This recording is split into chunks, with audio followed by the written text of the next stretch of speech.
राम जी से पूछन जनकपुर के नारी, राम जी से पूछन जनकपुर के नारी। बताव बबुआ लोगवा देत काहे गाड़ी, बताव बबुआ लोगवा देत काहे गाड़ी, बता द बबुआ।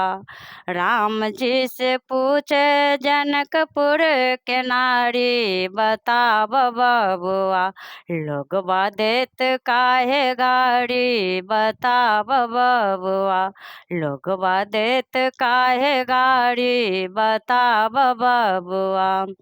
हम जाऊं पूछाऊं ओ धनुषधारी, हम जाऊं पूछाऊं ओ धनुषधारी। एक भाई गोर छथि, एक भाई गोर छथि, एक किया कारी। बताव बबुआ लोगवा देत काहे गाड़ी, बताव बबुआ लोगवा देत काहे गाड़ी, बताव बबुआ। ओ बूढ़ा बाबा के पकल पकल दाढ़ी, ओ बूढ़ा बाबा के पकल पकल दाढ़ी।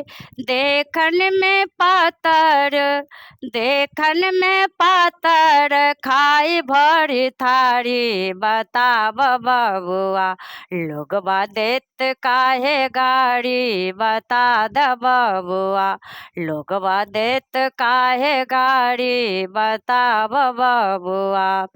राजा दशरथ जी केलन होशियारी, एक ही मर्द पर, एक ही मर्द पर तीन तीन गो नारी। बताव बबुआ हो बताव बबुआ लोगवा देत काहे गाड़ी, बताव बबुआ लोगवा देत काहे गाड़ी, बताव बबुआ। कहथिन सिने लटा मन में बिचारी, कहथिन सिने लटा मन में बिचारी।